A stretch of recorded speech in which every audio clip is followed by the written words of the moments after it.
What is even up? It's your boy Kredman, here with my boy Heckenstein. It is so much easier to point at you when you're here. Welcome to the Hypnotic Hootout. Welcome. How are you doing? I have to admit, I'm getting tired. Getting tired of crunching. Man, yeah. I mean, I noticed it yesterday when it was like 11:30 and I got tired and wanted to stop working and did. Yeah. Sorry, I just wanted to get the mic a little bit. I just know it's very, very nut center, so just so people hear us about evenly. Sure. There we go. So, crunching, what's up with that? Yeah, I don't know. I think I've come to a point where I'm kind of happy with the game now. I mean, there's a lot of things missing. So much missing. Hello, But- Friedrich and Jana, maybe? Wait, no, that's Red King's Lair, that's Jana? That's probably both, right? Hey guys. Painting a room in our apartment. Ah, Well, that what sounds fun. like fun. Yeah. Oh, and someone else. What is it? Diablo? Raccoon to you too. Ah. Alright. I'm almost... You're happy with this? You're driving me crazy with your fiddling around. There we go. Now it's... Are you sure? I can give you a minute. Well, that's always the problem at the time when we're... Hold this. Okay. That's why I'm also a bit out of breath, because the last minute I spent running around so quickly trying to get the setup done. Time got away from me a little bit. Time is a fickle Mistress. That's the word. Right. But don't you feel like now we're really kind of low in the frame? Oh no. Wait, okay, I'll sit like this for a minute and it feels like it's fine. We're a little bit higher than you. I feel. Slighted. Anyway. Crunching, right? That's Yes. what we're talking about. Yes. Yeah, so the game, the wizard game. The Also wizard called, game. Yeah, Wizharder. Ooh. It's called. Some call it like that. Yeah.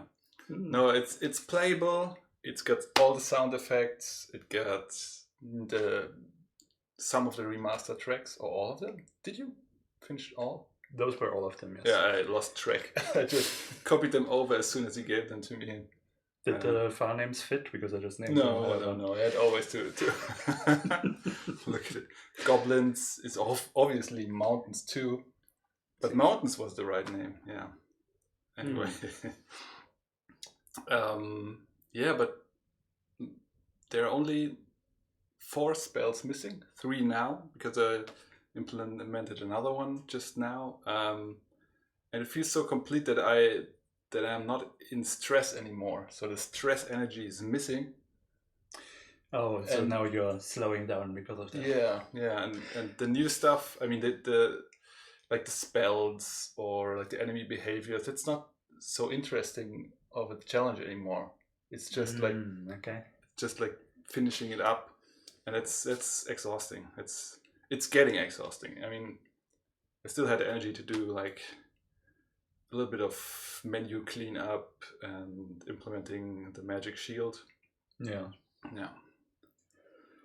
So, but yeah, it's getting along. I mean, I was wondering, we upload the first version to Steam today, maybe?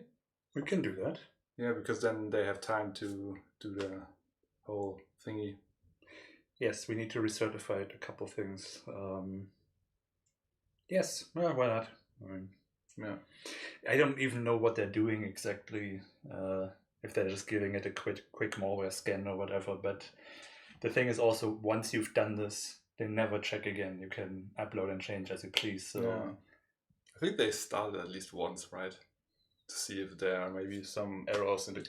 they don't, Yeah. because I mean, you've probably also heard a bunch of those scandals where like a game like one of those shovelware things on Steam. Right. It doesn't even start because it didn't come with the executable file or something. Right, I heard something like So, that. so I'm not sure what the quality check or whatever is actually about. Let's add something to check if they started the game. It's upload a broken version and then just see if they say, yeah, that's cool. You go, guys.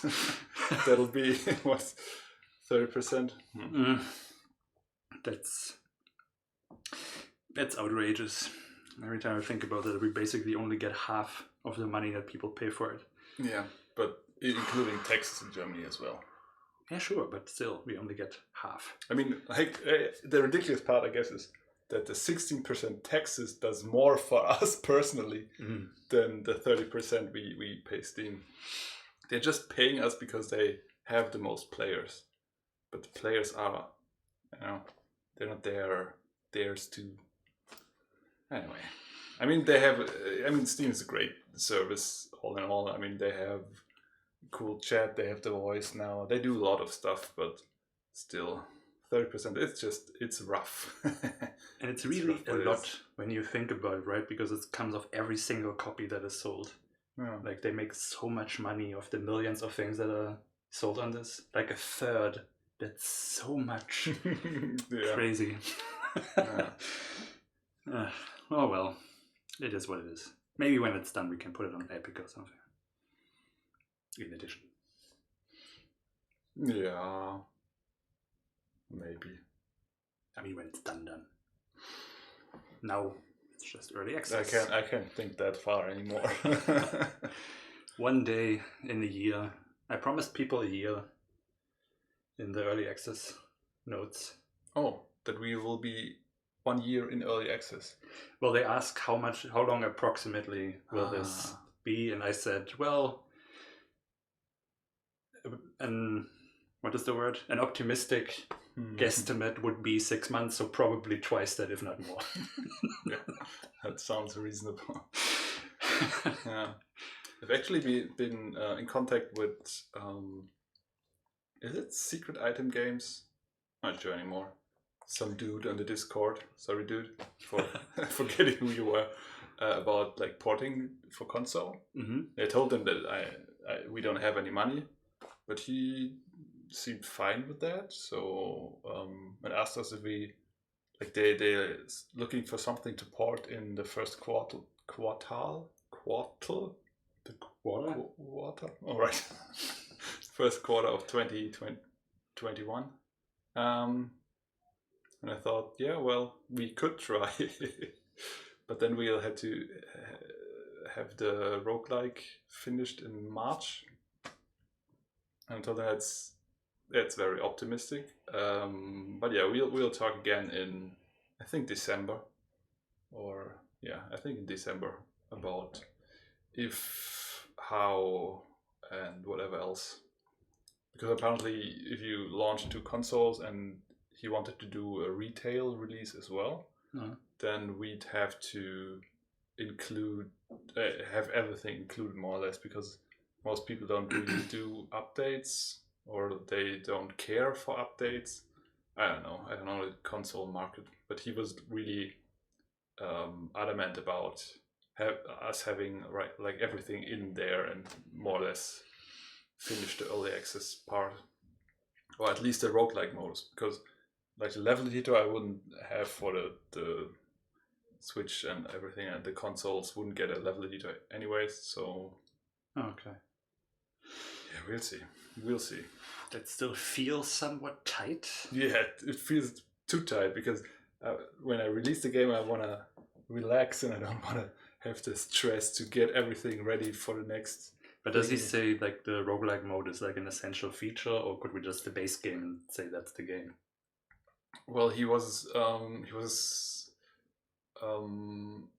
saying that the price point is an important thing, and they want the price that's at least like $20, or I think he said everything under $25 is a bit of a problem for them. Okay, because it's too cheap for consoles or something like that.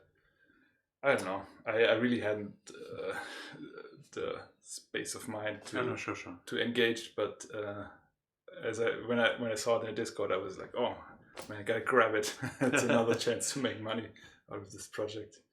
And of course, I'm gonna fill again. We want to make money. Okay. Yes. So have you already told us the state of the game, or you're done with what you've been up to this week? It's really hard for me to say what I've done this week, because if you work like every day, it's really hard to say which day it is or Isn't. Yes. It's so distracting. But yeah, I'm a lot sharper now. Right? I appreciate that. Yeah. What did I do this week?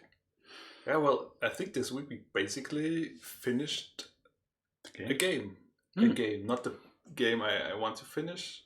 There's still a lot of missing, but it's playable from the beginning to the end. You've got a story, you've got lots of cool spells, like the basic spells.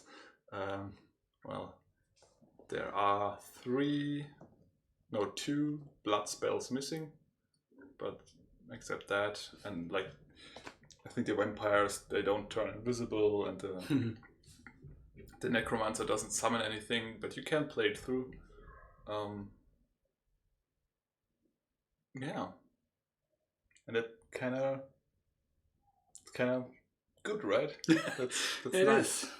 So yeah, I mean, we wanted to give it to the age rating yesterday. I asked the funding people if we have to have an age rating for the release, or if we have to have it when we write the Abschlussbericht. the final report. But I haven't really heard back from them yet. So if it turns out we have to have for the release, then I guess I'm gonna say, well, if you had told me that earlier, we could have managed, but now we can't. It's your fault. But yeah, for people who don't know, the problem with the age rating is we have to have an age rating because of the funding we get from the German games funding. Yeah, and the rating agency, though, wants to take your rating away if you implement new features, and then you have to test it again or give it to them again, so they re-rate the game, which is obviously, I mean, it makes sense in a regard, but it's a little bit silly for an early access thing that keeps changing constantly. Yeah, and I think you would have to pay every time for that. So it's really weird. So either we're gonna get the rating for the release and then lose it as soon as we update for the roguelike mode or anything else we add, or we're gonna get it for the end Abschlussbericht and then lose it afterwards. Because I mean, I don't really want to have an age rating. It doesn't really give us anything. Not really. Does it? No. I think you need one when you go into retail or something like that. Yeah, but online distribution is weird in that regard. Yeah. I mean, I guess if it's like, what do you call this, like an X-rated thing,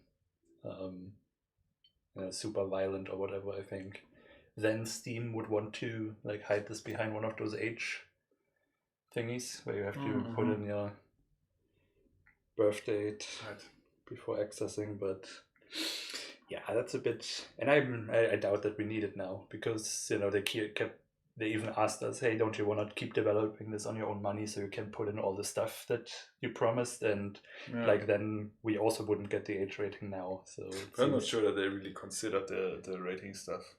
It's new for them as well. Yeah, so. Still, that's all. I doubt that anybody's gonna say, wait a minute, this was a couple days late, I want my 100,000 back or whatever. Yeah. That'll be fine. And yeah, I'm sure we can just get that when it's done. Yeah. How about you? What did you do this Well, week? I actually also got a lot done, surprisingly. Like, yeah, what am I doing? I mean, I know that the soundtrack, so I've remastered the soundtrack. It's pretty nice. If you turned into our pre-stream, we'll be with you in a second, and you already heard a bit of that.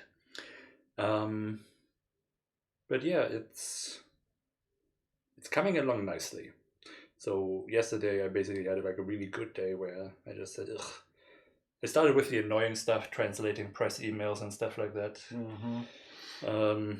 Then Thank you so much for that. well, it probably needs tweaking because there's just no way to make German sound good. So I didn't even try. Well, but it's probably not gonna read it anyway. There's a basis to work off of at least. And yeah, so I did that, and I figured, if I'm translating already, may as well struggle with translating the story itself, which was easier. But I also haven't checked it if like it actually fits on the pages and whatever. Yeah, I was wondering, but nope. I just didn't want to try. I kept it. Created you a build exactly for that reason. So you a build that updates with the new localization, and you can just push enter to get in the next level. But I get that you don't want to do that. So that's annoying as hell. Yeah. It probably needs tweaking. But then whatever tweaking is always that we can do last minute, I suppose. And I try to like keep it about as long the lines as they were before. Sometimes obviously that didn't work, but I didn't mind it as much. So yeah, just charged ahead with that. Had a bit of a giggle over some of the lines. I do crack myself up. And yeah, and then it was finished. I like the end was so great because when I put in the stuff and I had to so we had a little trouble with the line breaks, so I had to go through everything and remove the line breaks. So naturally, I read a bit of it, and it's a great ending. Yeah, I got a little bit of goosebumps even. Nice. Yeah, I had forgotten a big part of how it ends. Oh, really? It's 10 pages. Who can remember that? It's very large font. I think it's like half of the story you get at the end. Possibly. Well, yeah, I think I try to keep it at around 2 pages for most cutscenes because you were always complaining. Yes. And yeah, the end just it needed a little bit more. I think that was it came out of I was working on HeroCon Online before we started Hypnotic All, before we started that, and I always had to tell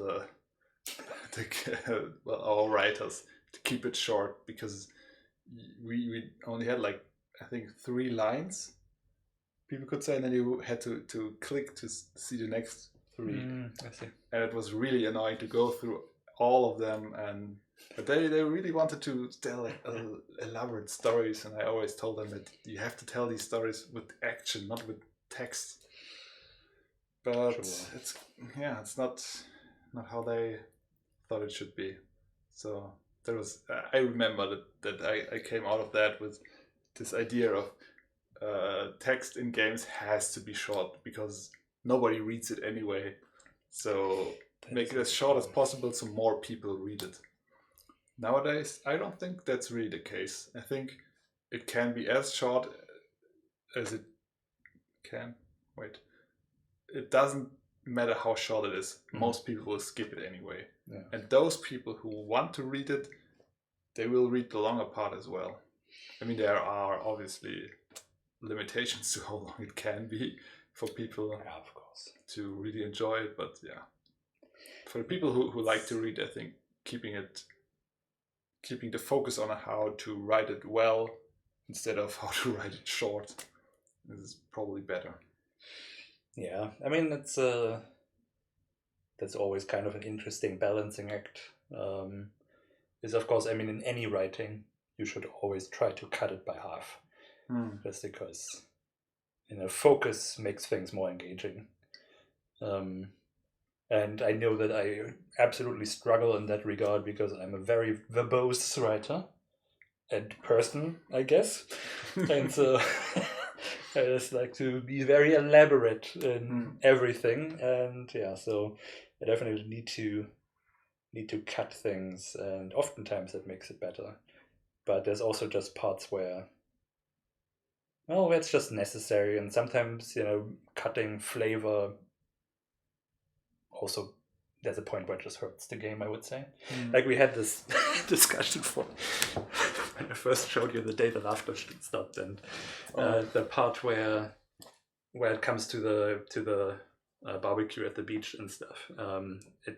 It had like, well, usually it's always a relatively small paragraph. You have it on your screen, it would look like sort of this, so that you can see it at once. And that one is about double the length. And you told me it should really be all on one screen. Can't you cut the half? Yeah, because everything else was like, this was the outlier, so it was bugging me immediately. But there was also a time jump a bit, and there was the setup for what the game is about, and I think that needed and that also making that purely functional, I don't think would have worked. It needed a bit of the flavor. I mean, it's a text adventure anyway, so I guess reading is part of that.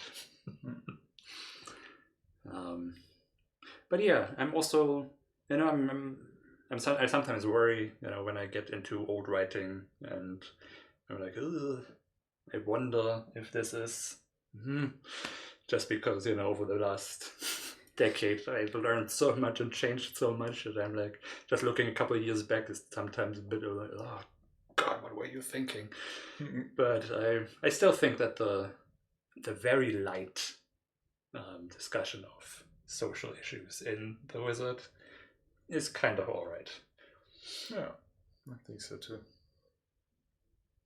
Yes, so should be fun. So you didn't have any urges to change anything. Did you read the story again? Well, I mean, you translated, so I did that. So I did read it, but I never forgot it. You know it by heart. Well, then let's hear it for page 2. Page 2 of which cutscene? Third cutscene, page 2. So third cutscene, that is when he gets into the mountains. So that's so he emerges crawls out of it, and is happy to be out of these stuffy, musty halls. And as he dusts himself off, he sees a little ripped piece of cloth stuck in a crevice nearby. And suddenly it dawns on him, there's something familiar about it. Not bad. that counts. Yeah. No, I've played the game a lot over the years. Like, I play that at least once a year. So. And I still read the pages because I do want to know if the writing is still good. And for the most part, I'm like, yeah, this is fine. There's a couple of awkward points, but I don't mind them much. And that's the point where I say, okay, this works. This is functional. Nobody reads this as closely as I do. Yeah, for sure. And it's fine to see, like, also like a progress in your writing. So if you update all your old text all the time, kind of weird, right? Yeah. Well, I was thinking if when I'm done with the Pepper Prince, then maybe I would like to go back and like maybe change because I didn't realize that I picked a much more difficult rhyme scheme, whatever that's called. Because in the original, in the clicker one, I had the ABAC. And now I did AABB because I had remembered doing it like that, and it's so difficult to say anything if it has to rhyme constantly. Because with the BC, you at least can say whatever. Yeah. So I have twice the rhyming, and that's why it's so hard to write like interesting little dialogues for. Yeah. I mean, that's I think that's a biggest thing that bothers me about the first episode, that all the characters, because of time and how much it took just writing the default answers, but they all have the same answers basically to things that aren't specific to them. And it sucks a bit, but I also can't write 100 interesting different things in this form. So that might be something one day, but yeah. Yeah, but yes, so I did that, and then I then just finished. Oh, I finished the first pass of the remastering. I mean, at some point it just, that's what I mean when I then write, okay, I can't hear anything anymore. It's just, I find it much harder than doing it visually, working on sound, to keep that neutral perspective, or to like at least be aware of the blindness you get after a while. Yeah, it's difficult. I mean, how can you really you can't get around, right? Yeah, it's like the visual stuff. You add the visuals, you play around with how the light fades in, fades out, and it's like so small differences that in the end you don't really see much of it anymore. Or like the differences you can't see, like the whole, I don't know. You're just you just have preconceived notions about how it looks and how it sounds that is hard to see or listen to the stuff like with fresh ears and eyes to really judge what can be improved or what isn't really a problem at all. Yeah, I mean, that's of course a thing. You always need to step away and look at it again. But like in the moment, I think that's just something that needs just a lot of practice and a lot of training. Because I mean, I noticed that for video editing and stuff, like I've managed to do this relatively well. Even if I like tweak colors and stuff for a long time, I've practiced reminding myself what this is supposed to originally look like. Like when I started with After Effects and stuff like that, and was trying to color grade like a little bit of footage that I shot, I would sit in front of that and I would tweak that until it looked cool, and then tweak it a little more, and then I would show that to my roommate, and it was like, that's just yellow. I was like, what? No, it's not yellow. Yes, of course there's some yellow in there, because I tried to do like a Bad Boys 1 opening type look. And then I look at it the next day and it's just yellow, and I didn't realize, because I was so used to it being yellow, that it it's like working in like a dark room, like with a red light. Yeah, I wonder. Your brain can still differentiate colors, because your brain knows that's a white mark, that is this color. Of course, everything is red, objectively red, but you can contextualize it. But if you lose track of that, then suddenly you only see it in relation to, okay, for this yellow image, this is very well balanced in color, And that happens to me with the sound as well, and I'm not as practiced with that, so that I sometimes. It's also more difficult. I feel like visually I have a much easier time, because I can look at it. And with sound, it's like it's supposed to look at the sound too.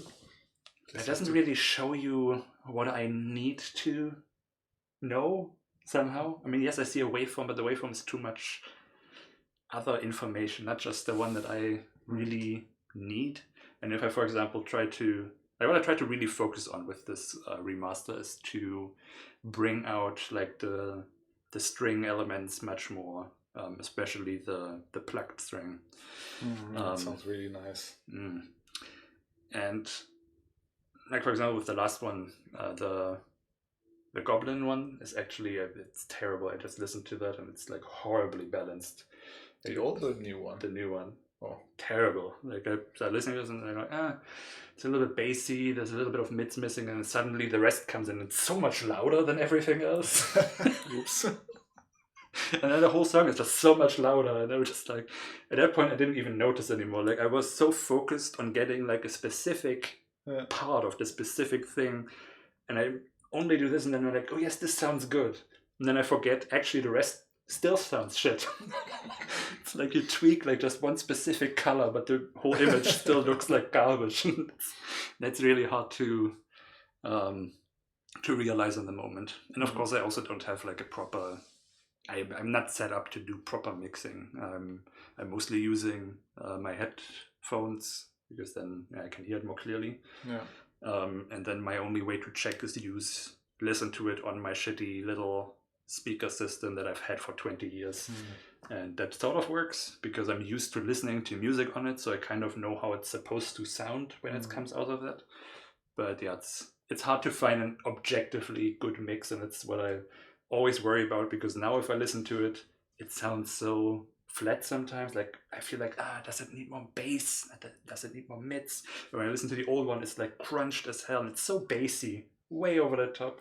Bass is nice. You have too much bass, right? That's my approach usually, and that's usually why they sound super muddy and just. And if I listen to other music, since I started paying more attention to it because I want to learn, they don't do that way, and it sounds much cleaner and nicer, and the bass is popping, but it's not like overwhelming. And yeah, so I mean, ideally, if we make some money with this, I would like to have this like professionally mastered. But even for that, I gotta fix the mix. So yes, they don't. I mean, can't you just give it and then they do the rest? Well, you pay so much more for that. How much would you pay for something like that? So if we wanted to like get the soundtrack, so 10 tracks or something mastered, we would pay, I think, like $400, and that's a fairly cheap option. And that's just mastering. Like I hand them a track, and they just make this all sound nice together, and make it also sound nice. But for example, like that the strings in the Goblin ones are too low. You can of course fix that a little bit with the mastering, but better it would be, of course, if the mix is well done, well balanced, and you just need to polish it basically. So you're basically remixing it. Yes, I'm doing this basically from scratch. I mean, I still have the old project files, but I like redid the whole instrumentation and remixed it. You did change a couple of instruments, right? That's nice. Like the first one you showed, the Drow Queen, which I think is Mountains 2. Or is it Mountain? No. Sewers 2. Sewers 2, right? Yes. No, actually it's Sewer 2. Oh. Yeah. I get that confused all the time. I get it confused so often that I'm wondering if I just should rename it to Sewers 2. Just rename it to Drow Queen, because that's what you're always gonna get from me. I guess I could do it like that as well. I've been renaming a lot of things anyway. Because, my wife is there. Hello. Hi. I mean, I'm guessing you're there if you're saying hello there. Yeah. Saying earlier, wear your wedding ring. Of course, I always do. I don't even know why you think you have to tell me. What? No, I was just saying I always wear it. So. Right. That's a given. Of course, I do. I see. That's what we're talking about right now. Yeah, it's great to see you like posting the new music. Our internal Wizharder Discord chat looks really cool, and I'm anxious to go public, so I can post like the new builds there. Yes, kind of practicing typing new build and then all the features and all the bug fixes that are in there. And yeah, kind of feels nice. It's a bit of a reward for me to say like this I got. That like was another step. That was also what like kept me motivated to just finish it all yesterday. I mean, part of that is that now I don't have to think about it over the weekend. Like I did enough this week. But also like, okay, I did this thing, and now I did this thing, and now I did this thing. And I was like, okay, now it's 2-3 songs left. I just do this. I mean, like the last one you posted like 3 o'clock in the night.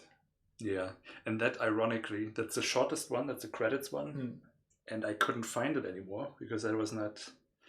I mean, I know it. I have it somewhere, but I that was not part of the tracks that I made specifically for the Wizard. Right. Okay. So I tried to go through all, and the problem is like I made this 6-7 years ago, and so like some of the plugins I don't have anymore, or like I have new ones. Like I made the original Wizard with the previous version of the one that I have now, and they don't migrate. So, of course not. Why should they?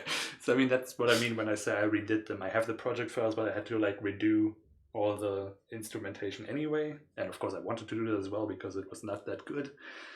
And I couldn't find this. So like, and it's so annoying. Like I have hundreds of music projects, and I try to go through them every time you get the pop up. This plugin is missing. It's like, yes, I know. And yes, and in the end, that's why it took me. I think the end one I posted at like 2, and then the next one is an hour later. Even though previously I like made whole complicated arrangements in like half an hour because I was like, we're just doing this now. And that's such a great work mode. I just gotta do it. I have to refactor the code afterwards, but it works and it's done, and it's much easier to refactor the code than to write it from scratch. So much, yes. That's what I did last week. That I basically just prepped this whole thing. That I did the instrumentation already. That I linked it all to the mixer tracks and did it in a way that I like. That it's nice and colorful, and so that I really only had to do the actual mixing, and that speeds it up a lot. But yes, then for this one little 30-second thing of just the cello, I looked for 45 minutes and I was like, fuck it, I'm just gonna rebuild it.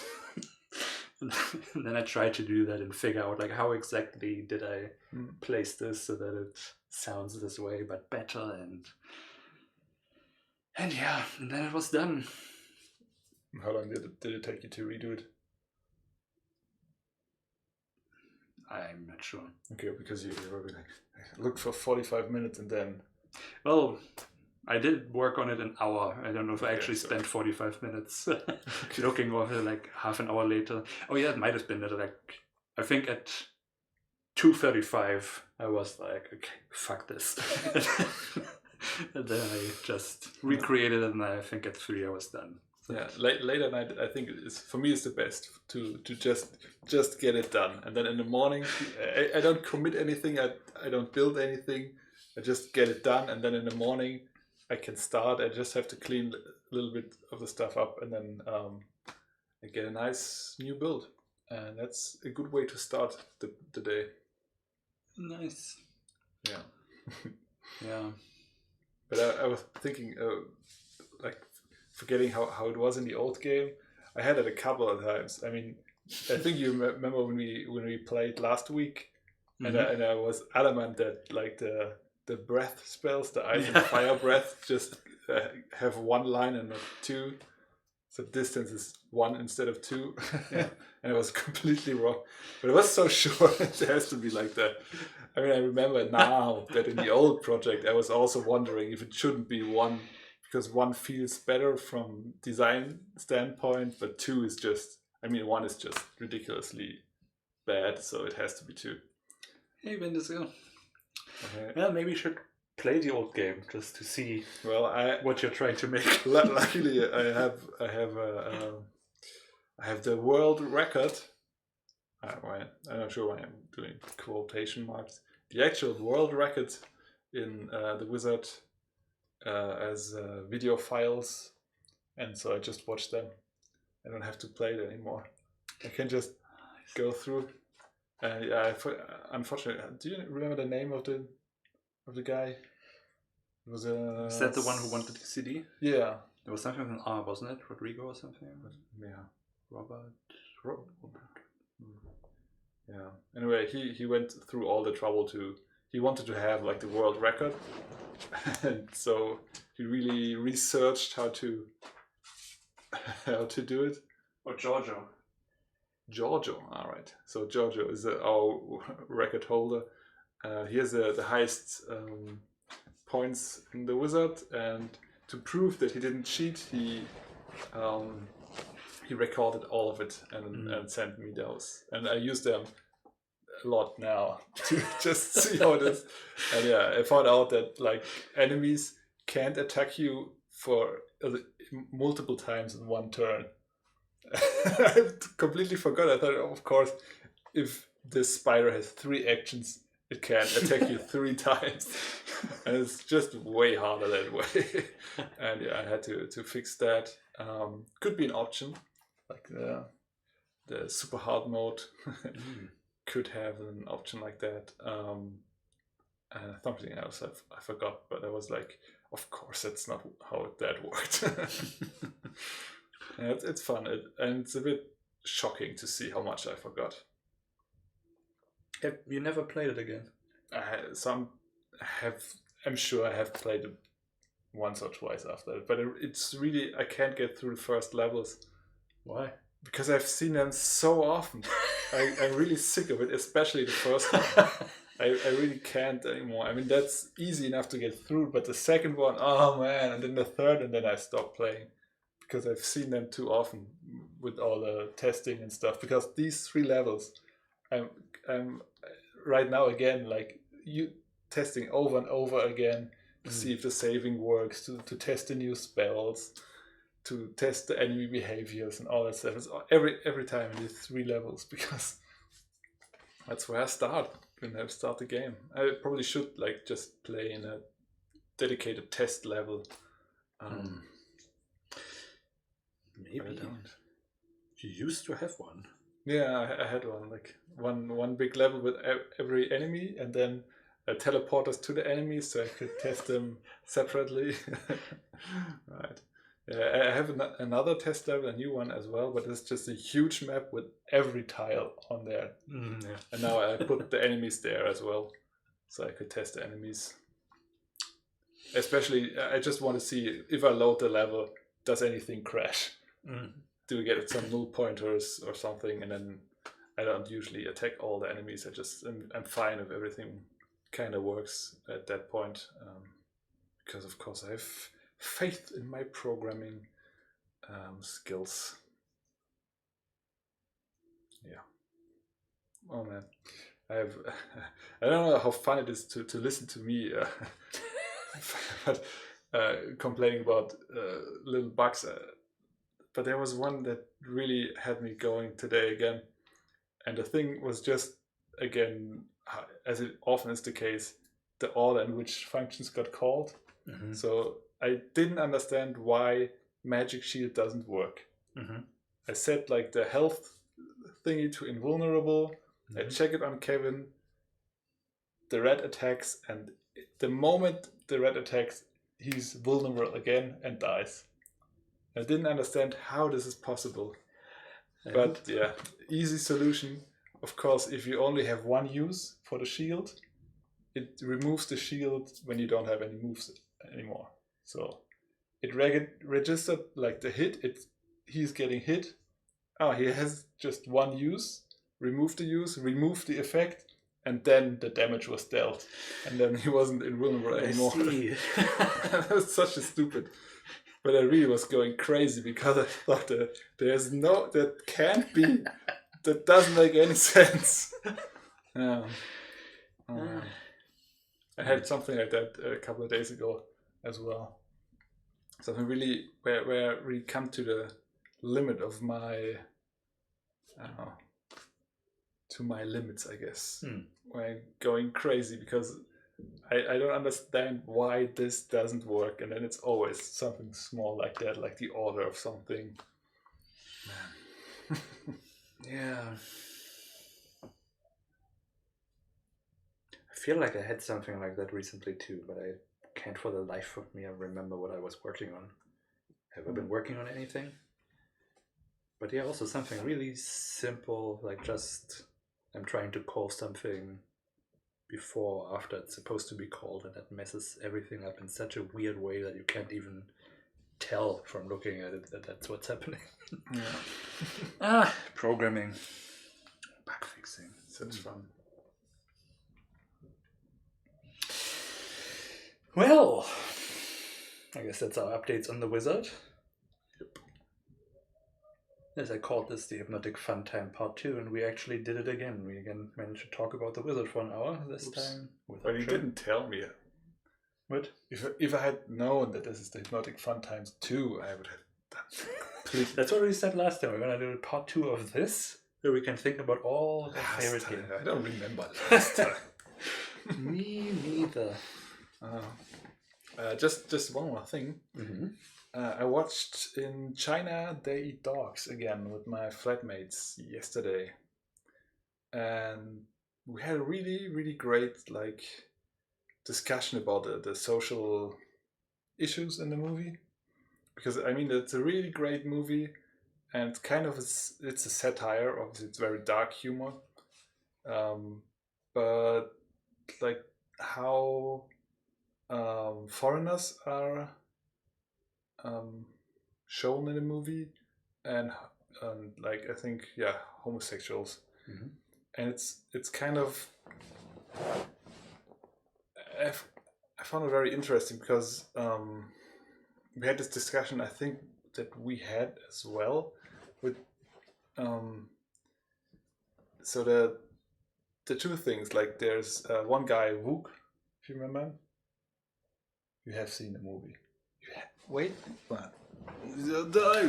It's one of those movies that everyone always told me, oh my god, you have to see it, so I didn't. What? Oh man. I didn't even question whether or not you've seen that movie. It's a must see, of course. See, that's why I don't watch it.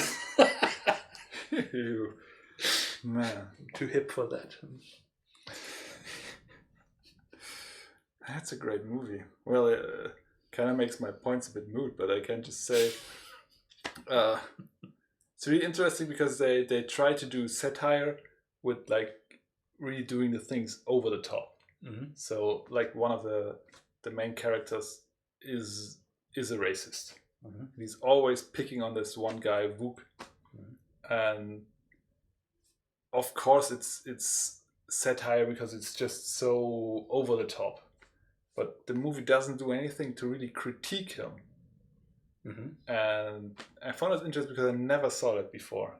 And I think we had we talked about this with the 300. Yeah. And it really changed my view on stuff like that. Afterwards we had a discussion, and it was interesting to see that, of course, I'm not the only one who saw that. Yeah. But yeah. Interesting, because for me it seemed obvious that the creators of the movie aren't racists, and they wanted to show racists in a bad light. Mm-hmm. But I think if someone who really is a racist watches that movie, he doesn't really feel like they put a mirror into his face. I guess maybe they did, but what he would see, he would like, probably.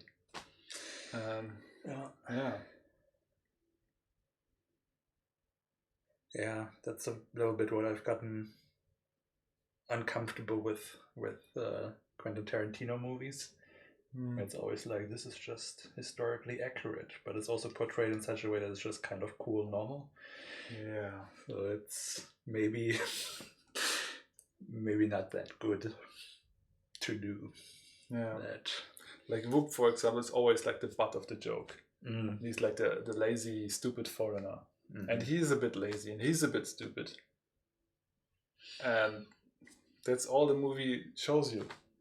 It's not that he has this great moment where he proves that every preconceived notions about him are wrong. No.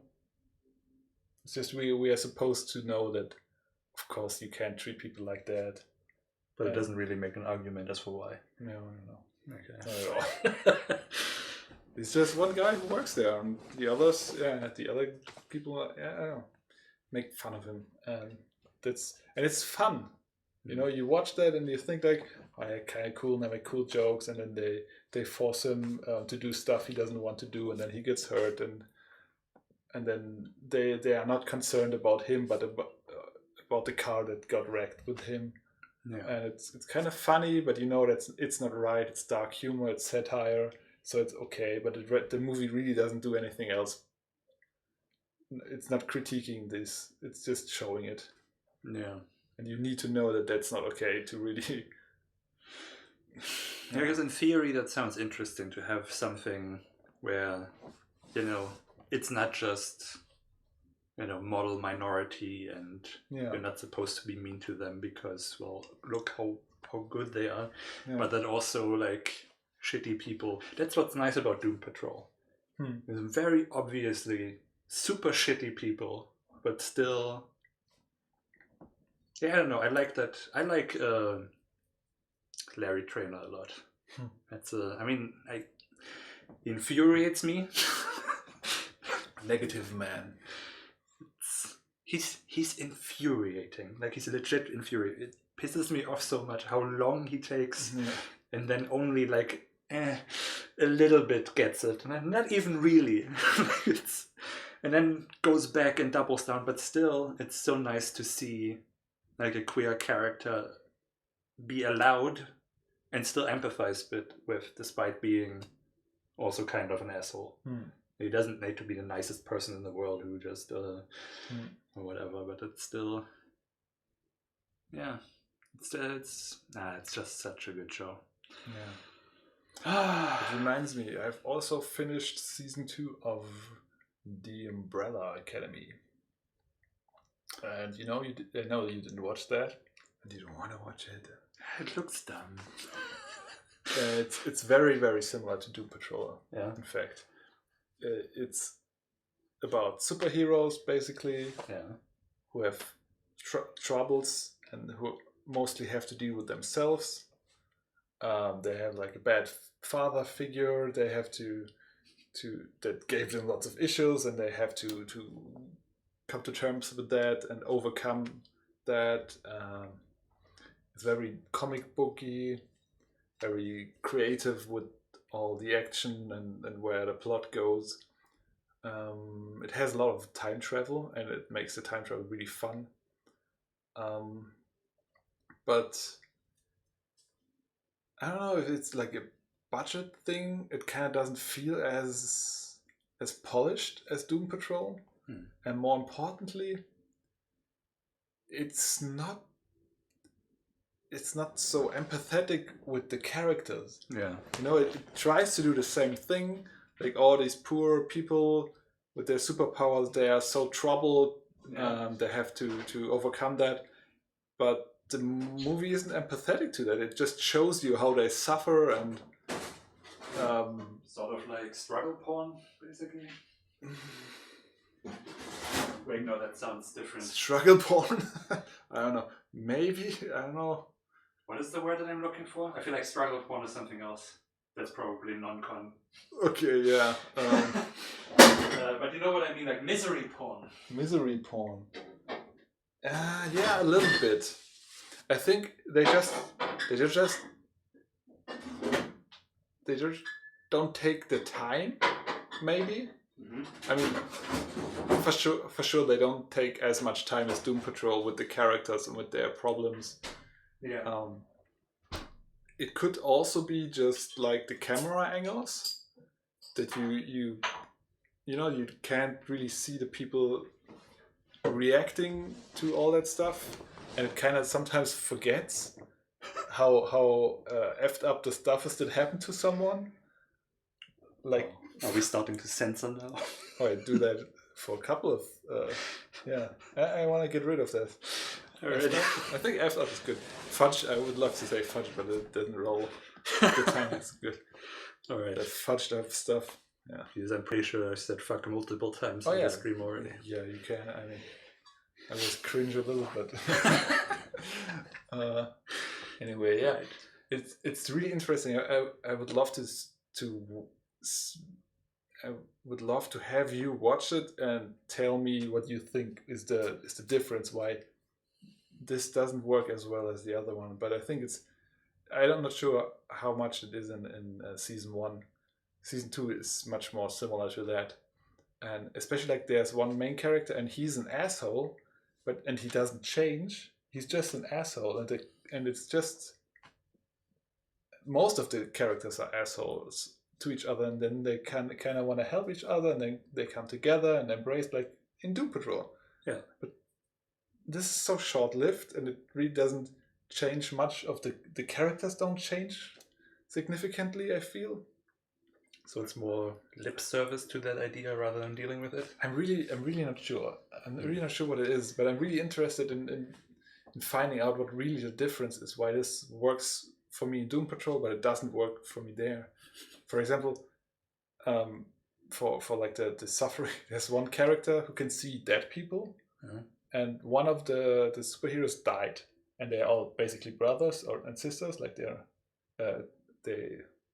are all adopted, but they were raised by the same person, so they all and this dead character always hangs out with the guy who can see dead people. He's always there. And then in season 2, the character who can see the Klaus is his name. Klaus just ignores him and doesn't tell the others that their brother is there. Doesn't communicate, and really, he's so cruel to this poor dead guy who's his family. Okay. And you don't really understand why he does that. Of course, yeah, he's a bit annoyed about him because he wants to make him a better person. Klaus has a lot of like abuse problems, alcohol abuse and stuff. Yeah, but only at the end the series acknowledges how much suffering that guy went through, just being there and having to see his family, but not being recognized, not being like spoken to, not being hugged, just watching them, and only being able to communicate with one person who ignores you. It's weird. It's really weird. Maybe I'll give it a look. I mean, the time travel stuff is really fun. It's really, really fun. That I think is a strong point of it, for sure. And the like imaginative, quirky characters. It has a lot of fun, but it feels inhumane overall. Like it doesn't really acknowledge the humanity in the characters. Yeah. Yeah, maybe the showrunners don't care about that. Just about the drama it produces, but not really. Yeah. That's something I've thought about as well. It's often it feels like, okay, now it's time for drama, so let's acknowledge what we did. Okay, it's over now. Let's get back to jokes or action or whatever. Really interesting because they're really, really similar but different. I see. Well, maybe. Well, that guy just reminded me of Ghost that we watched recently, and in that Patrick Swayze also, like Whoopi Goldberg doesn't want to help him. She's freaked out because she has been faking being a medium, and now suddenly she can actually hear someone. She like wants to quit, but he wants her to help him, obviously, and so he just sings annoying songs all night long.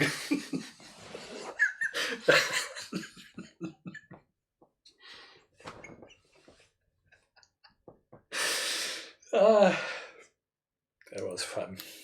Yeah, I'm pretty sure I talked about this on this show even. That's a really fun movie. Oh, we have a show now? I guess so. Nice. We have a format. What do you tell people when you don't tell any people that we are doing this, right? I'm always like wondering, is it a podcast we are doing? Is it a stream? Are we streaming on Twitch or are we recording a podcast? Because I feel like it's kind of both or nothing. It's something else. Well, it depends. Usually when I tell people that I'm busy right now or something, I say we're streaming. We're doing our weekly stream.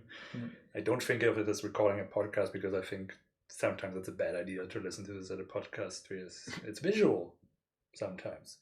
But maybe I'm wrong. There's like 10 people listening to this on Spotify. So thank you for that, by the way. And seeing you couldn't even see me wink right now. But probably no one can because I can't wink very well. It's like having a stroke. But like if I tell my 8-year-old niece what we're doing, then I say we have a talk show that we do every week because I figure that's the word she would know. Your 8-year-old niece probably knows what a stream is, but doesn't know what a talk show is. Right. I mean, talk shows? Nah, but it's... Since they don't really have a very good internet down there, it's not as... they watch mostly TV, and then you have those talk shows on there, Jerry Springer, like, and right. So I would assume that she thinks that we're doing this, but I hope that she just knows what I mean when I say we're doing. So my wife asks, are you a film snob? First of all, how dare you? I just have a very refined taste. I thought you admitted to that at some point. No, yes, I guess I am. I mean, what is a snob? You know, you are. I feel like I have over the years kind of figured out what I like and what I don't like, and if I sniff even a hint of something I don't like, I don't bother with it. You could call this a snob. You could call this just me looking out for my wants and needs. Which I think is fine, perfectly valid. I think every once in a while you should try new stuff.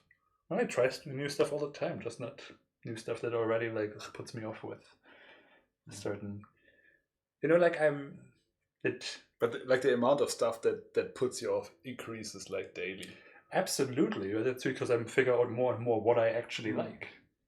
It's sort of like with relationships. I feel like when you grow up and you're in school, you just take everyone as your friend, and then as you figure out who you are and what you like in a friendship and how you like to be treated, you're just like, nope. Now I'm only hanging out with 2 people. And it's like this. Now I'm only watching 2 movies.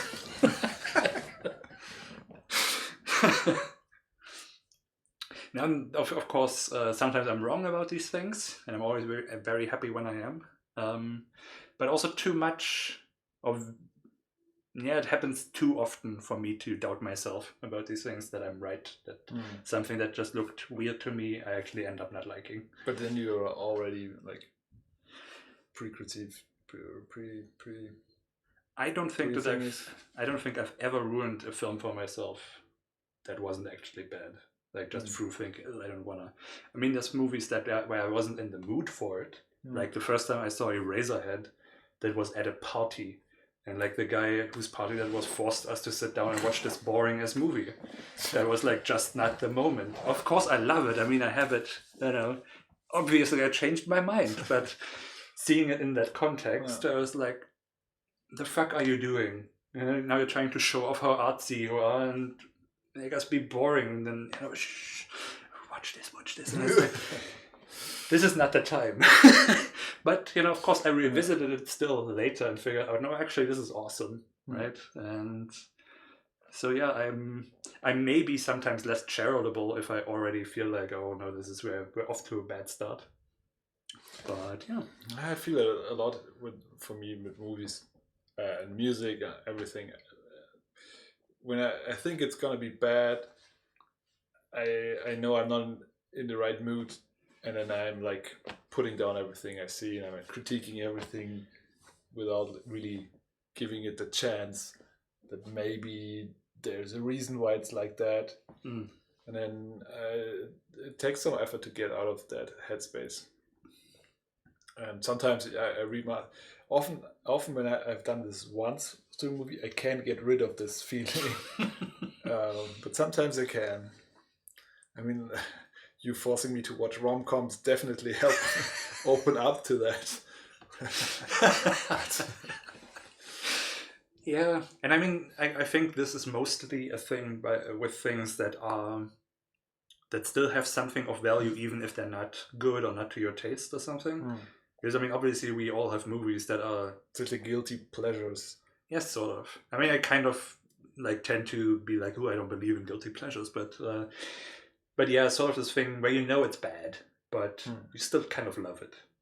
I mean, I don't know. There's certainly a bunch of those that I have, movies that I find so silly, or there's like one good scene in that where I'm just like, you have to see this, even if the movie is kind of whatever. Let's watch Dr. Einstein today. That's a movie that I just like because of one scene. It's at the end. It's the last scene. It's such a great movie. But I often have that the opposite of that. I can often hype me into a movie, and I love the movie until the end. And I think back and I think, oh, that was actually a bad movie. But I kind of had fun with it because it was like just so generous with everything. Like, oh, okay, well, if you can do that, oh, you can do that. Okay, let's forget about that. Oh well, that's a bit okay. That's not. Maybe there's a reason why they do it like this, and then I have fun with the movie, even if it's a bad movie. And of course, I can't watch it over and over again, but at least the first viewing, like John Carter, for example, I really like John Carter because it's visually really interesting. If you don't think about the story and what happens, you can have a lot of fun with it. For example, the Total Recall remake with Colin Farrell and stuff, right? So when I heard this came out, I was like, ugh. Yeah, but yeah, remakes, I always think of, I don't need that.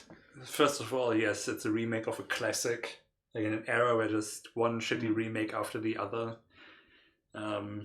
And I was already tired, and then Colin Farrell is for me always like like I don't know how I feel about him actually. For the longest time, I was like, I can't watch a movie with him; they're always terrible.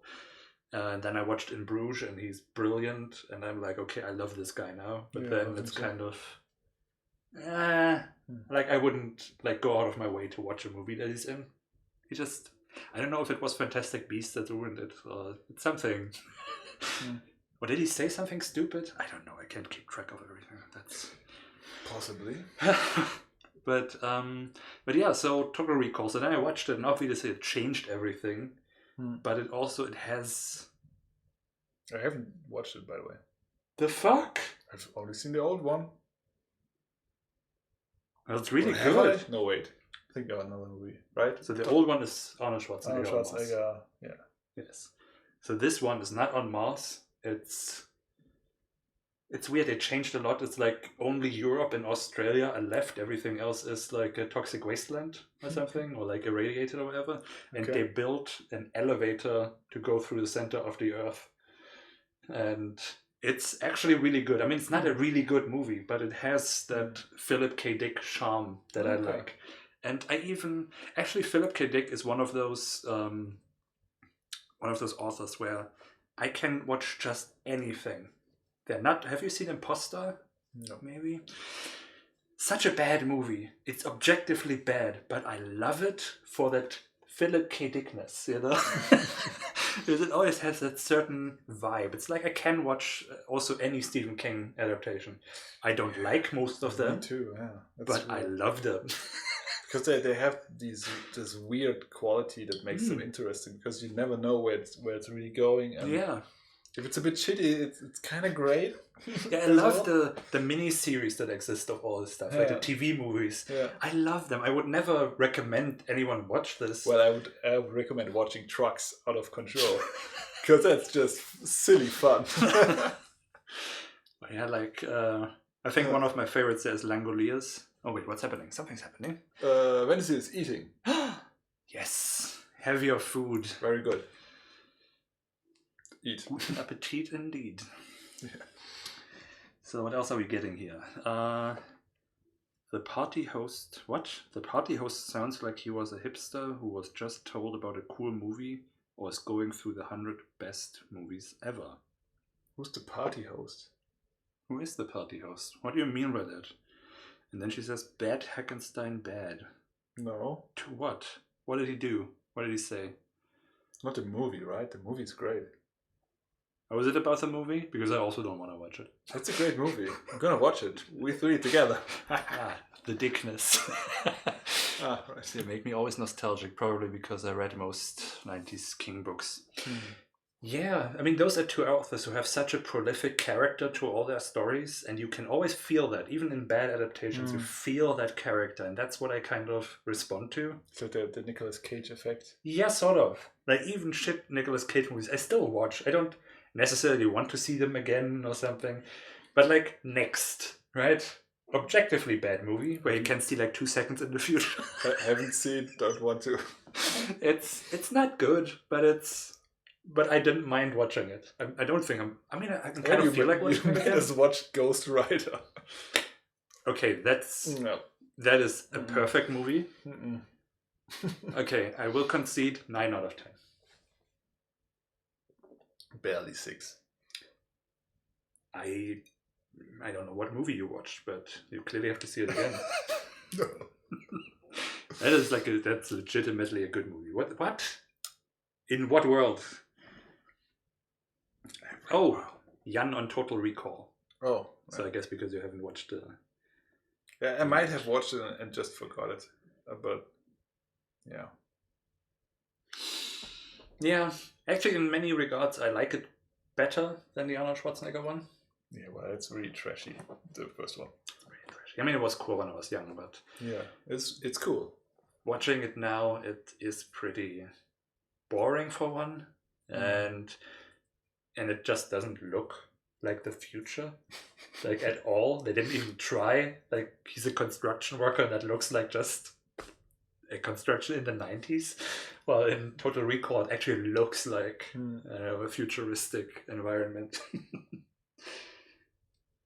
Oh, the party host on Eraserhead. Okay, then let me read it again. The party host sounds like he was a hipster who was just told about a cool movie or was going through the 100 best movies ever. Yes, I can confirm that.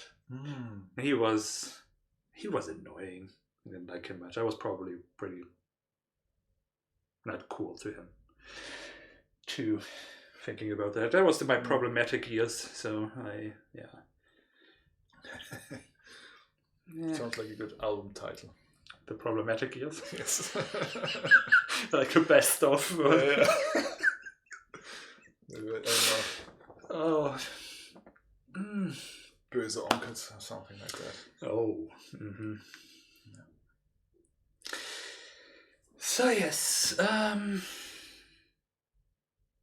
Wait, did we have a point or we just kind of... Were we going somewhere, rather? I'm not sure. Let's say we want to go exactly here and now we venture forth with something else. Yes. Oh. Yeah. There's another thing. Have you seen what's on Epic free today? I have not. It's interesting. Oh. And I'm interested in seeing what you think about it. Well. I'm not gonna tell you much about it. Okay, then except that the name is Texorcist. Yes. Okay, I'm already intrigued. I'd say let's watch the trailer. Keep in mind, they have an excellent font for the trailer selected. Okay. In fact, fact, Comic Sans. No. In fact, it's maybe my favorite font. Can you guess what it is? Is it the Elegard? Yes, it's Elegard. Oh no. Oh no. Well, I hope it's just a trailer. But it's just such a nice font, so... Well, I wish it was ours, but I guess... There it is. Okay. So wait, I still need to switch around here. I'm just not seeing it in the options. Hello. It's the top one. Oh, I didn't see there was one above that. Okay, then switcheroo. Okay. Oh, let's see what heinous content hides behind this. Yeah. Oh, it already began. Oh no. Well, it's not so bad, I think. Okay. Oh, you can start from the beginning. What? Oh, do you want to have some sound, maybe even? Let's see.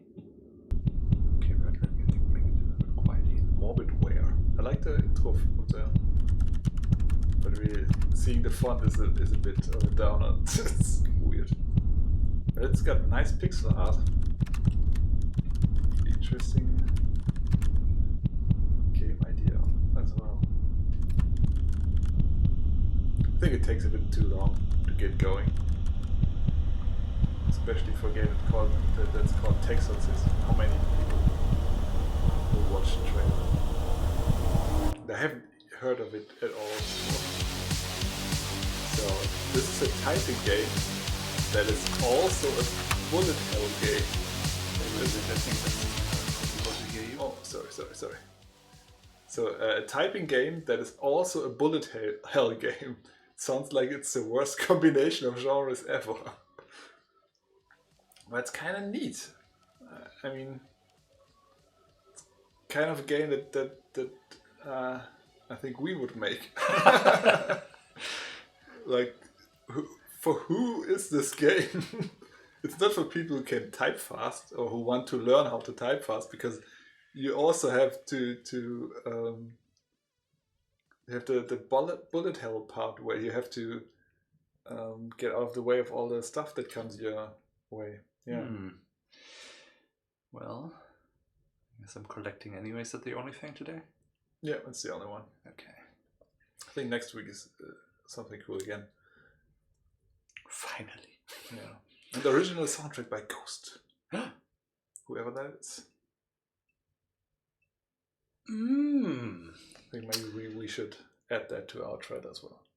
On the original soundtrack by Crapman. Ooh. I like that.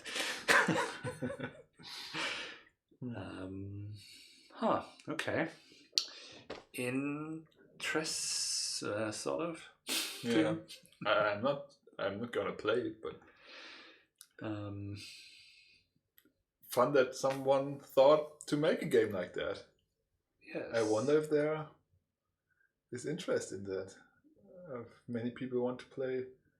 If anyone playing a bullet hell thought, well, if I could type while dodging bullets, that would be the perfect game. I guess someone has to. I mean, the developer probably. So maybe someone else. I know it's always interesting when people come up with new interesting mechanics for, or like, not new, but combinations, like sort of the match 3 RPG combat. Yeah. Something like that. That can be fun, like weird genre mixes. And the cool thing is, what I liked about the game is this idea that he has to recite stuff from his Bible or whatever to banish the spirits. And at the bottom you see what you have to say, and it's all in Latin. And then you have to type, like, over his head you can see like the first word, and then always like the last key you have to type. So somehow you have to, like, with one hand you have to do bullet hell, and with the other you have to look for the keys you have to press. I see. It's interesting. If nothing else, it's interesting, and it's got cool pixel graphics.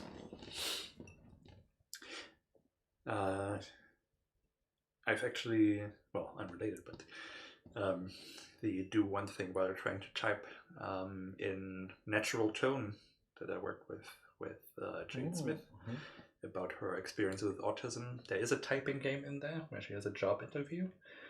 That's basically in the end, and what we did is to kind of try and portray the difficulty of communicating when there's sensory overload. Was it over the game, like in the beginning you're having a nice stroll, and then you meet a friend who just pops out of nowhere. I actually made a jump scare out of that. And then you're in a cafe, and what you're basically just doing is like a quick time event game, where you just have to press a certain key and everything gets more blurry, and the more you get things wrong, the more difficult everything is to see. In the end, we kind of replicated that, only we did it during a typing test. So you have to type the words that are on screen correctly, but the instructor also talks to you, and you get the button prompts again. And so you sometimes can't actually finish it if you don't write the word quick enough, because you have to press the button, but it's not going to be the right key that you're going to press for the word. So you get either of them wrong, and that's kind of a fun way to show the impossibility of doing that. Yeah. That was a cool game. You all should check out The Natural Tone. It's on itch.io. It is indeed. It should even be on our itch.io, because I think it is, yeah. Yes. Good stuff. So speaking of games, Well, I say this as if I remembered what I wanted to say about games, but Have you played a game? I have played something, I think. Or have I just watched someone else play games? Well, close enough. I think the last thing I played is still the Last Express that we talked about last time. And then just watched a bunch more videos by Pushing Up Roses. Yeah. And yes. And actually, after last time when we were talking about like our favorite feel-good games, like as I always do, like half an hour after you left, I'm like, oh shit, there's this whole array of games that I forgot to talk about. And now, of course, I didn't write it down, so now I wouldn't even know. Mm-hmm. So I guess we can try to talk about more feel-good games, or we just fire up a topic. If you feel like that. And see what happens with that. More feel-good games. Mm-hmm.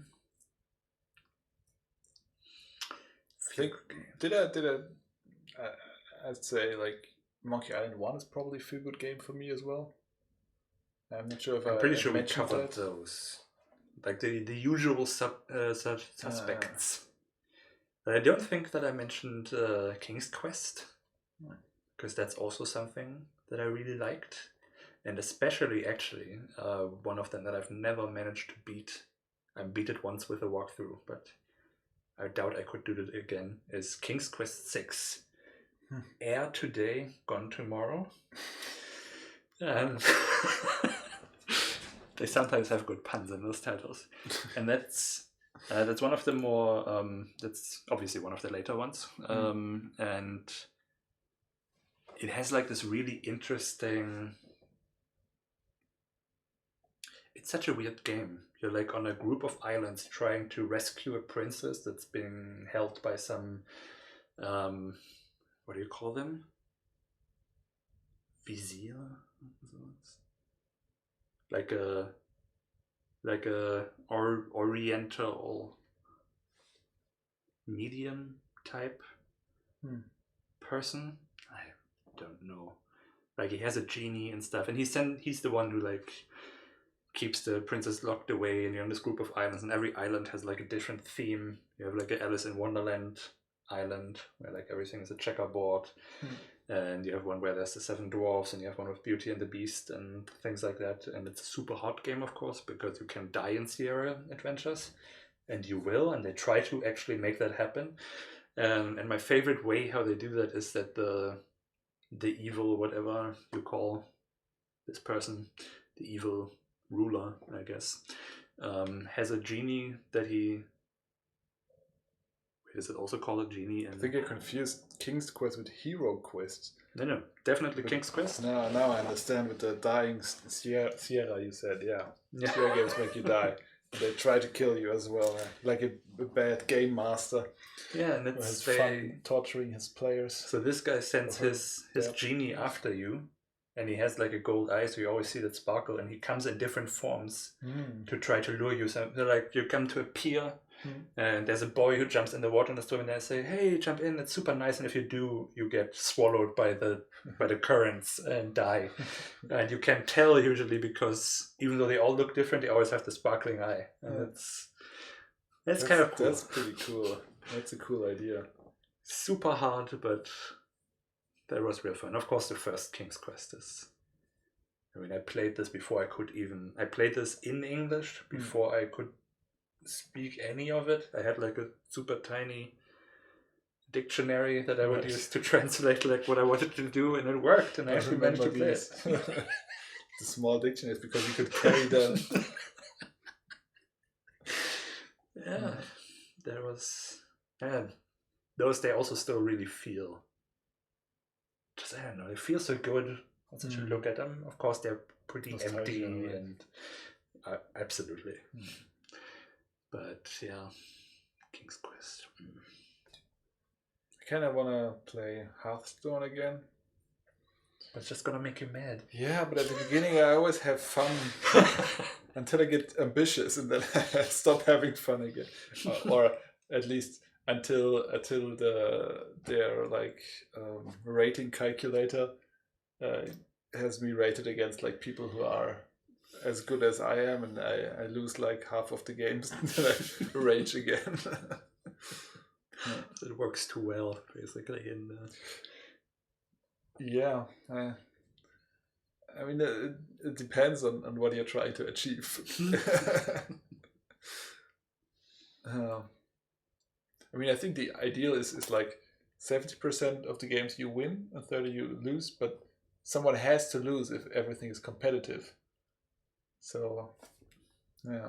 So that's also the reason. Like when I'm gonna make like a trading card game, which I definitely want to do, I would make it cooperative. So you always play against an AI, so nobody has to lose. Yeah. Alrighty, thanks for joining us. Bye-bye. And have fun. Yeah. That is something. Yeah. I really, really want, because I had so much good times with Hearthstone as well. That was really feel good as well. Like especially in the beginning, when you discover all the cards, and your collection gets bigger, and you can build more and more elaborate decks, and you can try them out and all that stuff.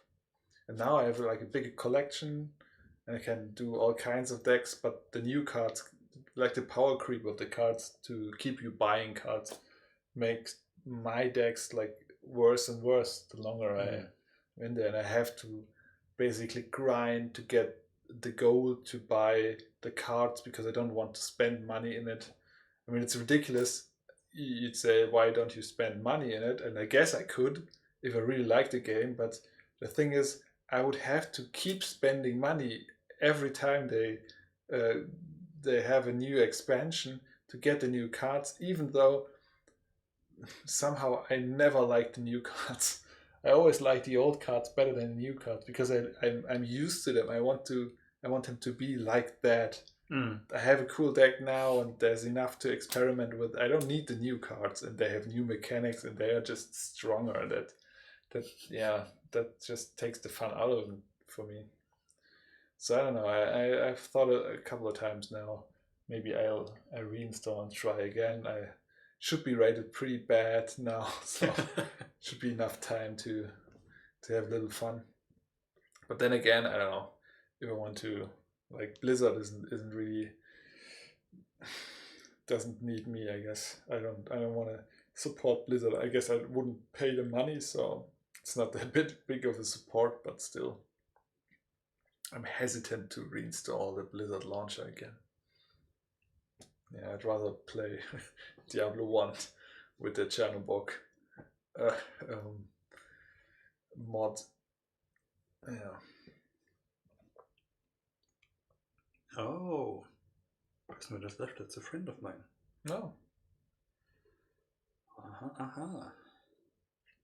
Is that so? Yeah, I'm pretty happy with our viewership now. Only cool people watching us, and always like a couple.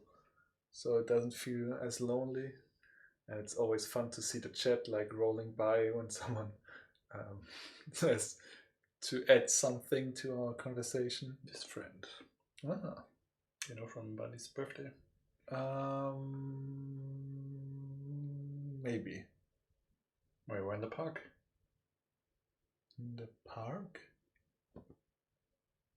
When I surprised her with a surprise birthday. Ah, right. I was thinking of South Africa. Oh, no. Yeah. Okay, yeah, sure. I remember. Yeah. Well, she's also saying, you know me. Yeah, sorry, I do. I really do. I just... Greetings. My mind went somewhere else.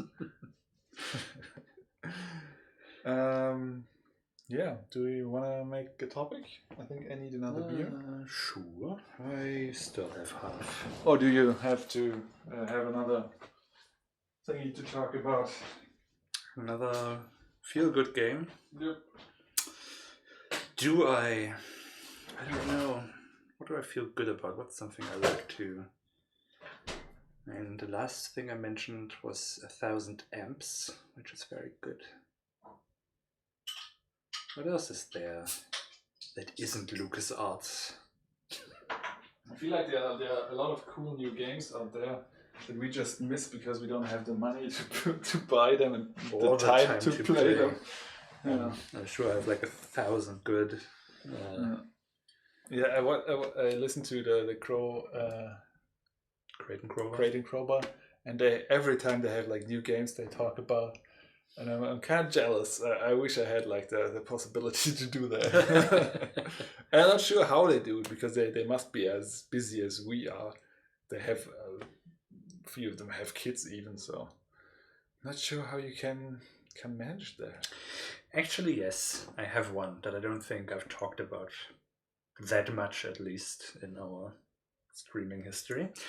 And that's actually most of the output of Wadjet Eye, I think they're called. They basically do all these modern...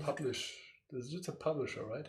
They produce and publish. So they do their own games, and they do a couple of that they publish. They're all adventure games, studio games, so they all look, sort of like the classic adventures. And I've heard of them.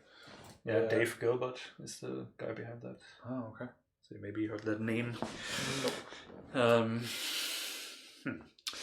And well, they basically, I think they are the most prolific modern retro adventure makers and publishers. And their output is usually pretty good. I haven't tried the new one with, what was it called? Unavowed. I have not played that yet. I think I've heard that name at least. Yes, but so most of the things they do, they're at least interesting. I think one of their first ones was called Shiver, and it's about, what was that about? It's about a rabbi who, I think it was also sort of a detective game, but it was like their first try, I think.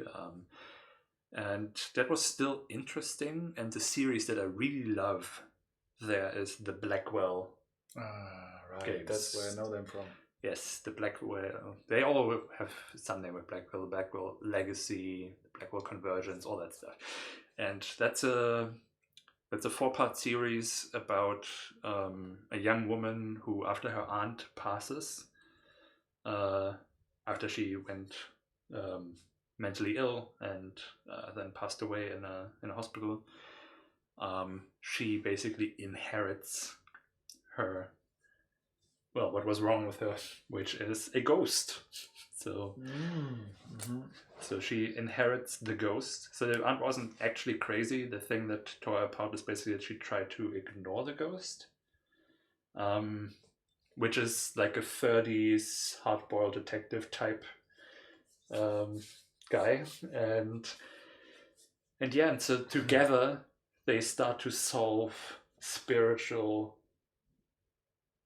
not crimes, but like problems. Mysteries? Yeah. There's something like a haunted dog park. The dogs don't dare go into that anymore. And then when you go there, you figure out, okay, there's a ghost who loved dogs or whatever. And haunted dog park, it sounds fun.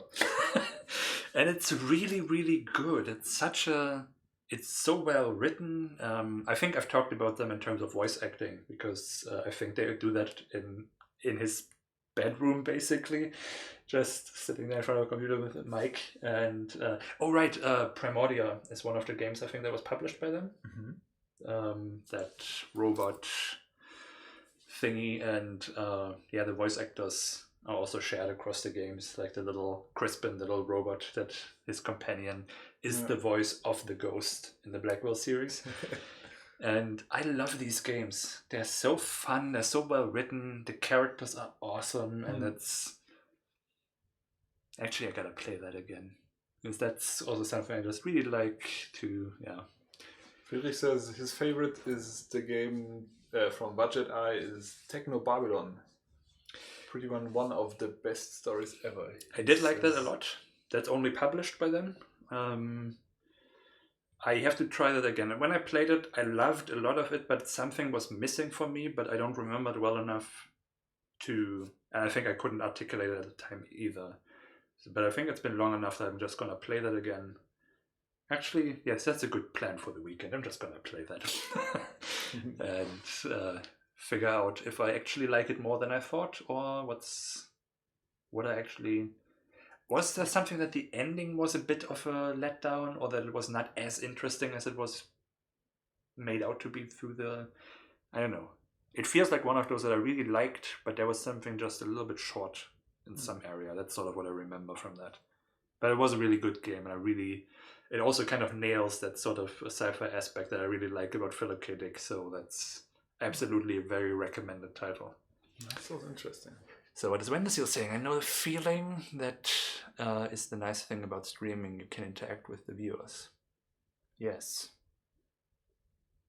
I don't know what that in reference to. That I said I like the viewership now. Right, yes. On the topic of feel-good games, Sonic the Hedgehog for the Sega Master System is one of the feel-good games for me. It was one of the first games I really played. I only got to play that in never played a Sonic game. I only played that in the shop, in shops where you could like test play it. And we went always to the same what was it?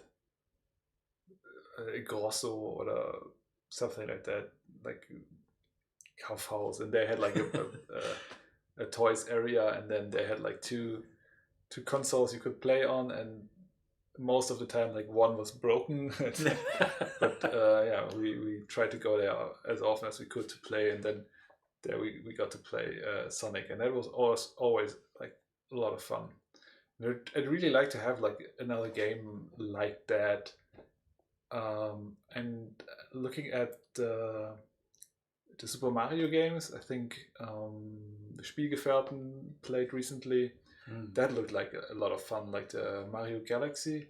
That's something I could really get behind, but of course I don't have the hardware for that, so probably not. Like the indie platformers you can get on PC, they are so hard. They're not really feel good games to relax. There are more challenges for hardcore gamers, and I'm not really interested in that too much. I really like that what I saw from the Mario Galaxy stuff. Just like easy, fun challenges that you can get through, like Mario 64. Like there is a challenge, but you can master it. Sometimes you get hit. Most of the times you don't get hit, and it has this keeps you in the flow with it keeps you interested with like creative levels and interesting obstacles, and just like feel good game mechanics, like mechanics that feel good. I mean, not feel good mechanics. Yeah, I think I could have another one of those. Yeah, I also have the problem of just not having the systems to play these things on. I mean, I bought myself a Nintendo 64 very late in life, and mostly to play Ocarina of Time and Mario Party on it. And now it's broken for some reason. It just doesn't turn on anymore.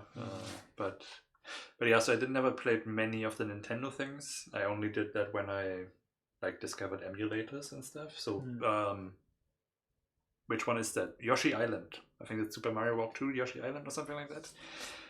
That is an awesome game. Yeah. Oof, I love that one. That's great. And what was the other one? I feel like I played another one. I mean, of course, on Game Boy, I had the Super Mario Land 2, was it? We looked that up recently, right? And it was not World, it was Land. Yeah. The one where you then fight a warrior as your warrior. Wario? Somehow that sounds like warrior. In the castle in the end. I love that. That was it was one of the only 2 games that I had for Game Boy, but it was my favorite, next to Pokemon, which was the other one. And with Sonic, I've never actually played one of those games. I wanted to look at it, but it's one of those series where I'm now so confused which one is which. Like I think I actually have like a Sonic collection in my Steam library, and I tried to fire it up one, but was so confused by what I was looking at. It's sort of like with Resident Evil. I don't know which is the first Resident Evil game. Right. I can't figure it out. I've looked at it, I've read Wikipedia articles, and I can't figure out which is the first Resident Evil. And it's like it's a mystery. It doesn't look like this is the one, and then I'm like, is this it, or is this like the third one? And it's very confusing. But yeah, actually, what else do I have on my? Trackmania? Oh god, yes. You forgot Trackmania. Jesus, how did I forget? Okay, because it's not a story game, but that is probably the game that I have played most in my life. Trackmania, I play that, and I still play that. I recently played it again. It's especially Trackmania Sunrise. It's just the best racing game ever made. And it's because, I mean, I don't like straight up racing games. They're boring. I love that Trackmania just goes batshit with everything. Yeah. Especially the platforming, and it's where the challenge is not, are you first? I mean, those are also fun in them because the levels are just bonkers. But especially a platform one where you get gold medal for never having to restart. So it's just impossible jumps that you have to land perfectly and have to do that several times to get into the goal. And it's so nice. And the Trackmania Sunrise, I love the car models, I love the environments, especially the Lamborghini ones. And it's so sunny and beautiful, and it's and that doesn't run on modern systems. I like have a dedicated. I mean, I managed to make this work by importing. You can download all the maps and then import them in Trackmania United. But I once actually had a dedicated machine for Trackmania Sunrise. Yes, it was just because of the stupid copyright protection. It was like Star Force or whatever weird thing. And it's so annoying. And it never stopped me from playing the games. It just stops me now from doing it legitimately. Yeah. I would buy this game. Have I bought it? I don't know. Probably if you have problems with that. I actually never played any racing games at all, except I think Burnout Paradise. Because that has the challenges where you have to make as much damage as possible or something. Yeah, I didn't play that for long because it kind of lost its appeal, but I love that you have those varied challenges and that you start them by being at a stoplight and then just going into like letting your back wheel spin and then that starts the challenge. And of course that it has the Paradise City song from Guns N' Roses. It's a title track, and I always thought that was really cool. Yeah, that's cool. I think I only played like these challenges where you could ram into each other. And we played it. I think we played that or another game like on LAN party once, but I got like immediately so bored that I just turned around and drove into the other direction to hit the cars. And nobody except me liked that, so we never tried a racing car game again. Yeah. What I was thinking about was Lego Island, the first one. Oh, right. My brother played it a lot, and I can't get it to run anymore. Ooh. I would so love to play, but I mean, I can get it to run, but it doesn't work. Like in some versions, I can't use the controls. In other versions, I can use the controls, but I can't interact with other people.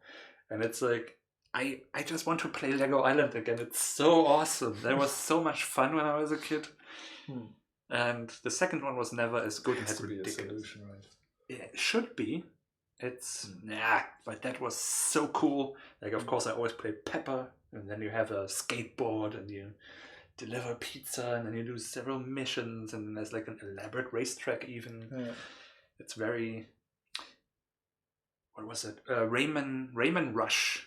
That was also a lot of fun. It's Rayman, but it's a game where you, I think, is it an auto run, and you just have to navigate? I think we talked about that. Yeah, that's why I know the title, because I didn't remember what the title was, and then when we talked, I eventually found it. That was also cool because they had very interesting, elaborate levels. I guess what bothers me about racing games is that they're just like Gran Turismo and stuff like that. It's just that it's so plain and like super boring.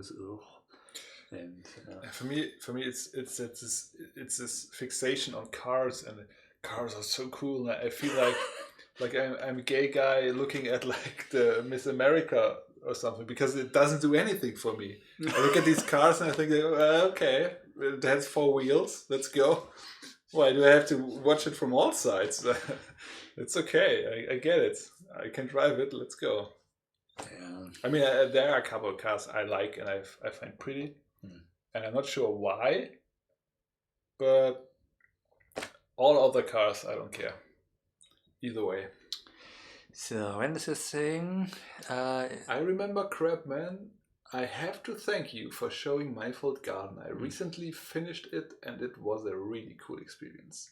And on the topic of how they achieved some of the stuff in the game, the dev streams sometimes about it, and there are some YouTube videos you can find. I'm gonna have to look at it. But yes, that was a really, which we have to thank Jana for, because she suggested it when we had our reverse game jam thingy and couldn't think of anything but Antichamber. Interestingly enough, the Creative Crowbar also talked about that game recently. Well, it just came out on Steam, I think. Just okay. a month or 2 ago. Yeah. Something like that. I think it was on Epic for a while, or something like that. I don't know. It's a cool game, but honestly, I don't have any motivation to play it. It's pretty, but it kind of, I'm not sure why I should play it. It's similar to the Risk of Rain. We watched like Spielgefährten play Risk of Rain, and it doesn't look appealing at all. Not really. However, I think it's a lot of fun.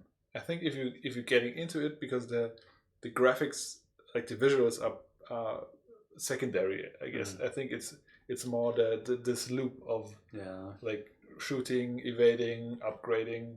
I think that's just not my type of game to begin with. I usually like that a lot, so I can see myself getting into that. But yeah, just like buying, installing, it's just too much effort. Even if I would do that at a time. But yeah. Release is only a couple of weeks, if even, and then maybe I'll have time. Let's not think about how much time it is. But you said you're done, so it's fine. You can slow down now. It's okay. Yeah, I still have to do a couple of things. At least the spells, the enemies, the potions. Like the potion. But if you consider how much you put in just this week. And the options and the... Yeah, it's really the last few weeks. I mean, wow. If I ever could work like that every day, we would like shoot out 2 games a year or so. Something like that. Maybe even 4. Who knows? Yeah, but that's not feasible. So yeah, that's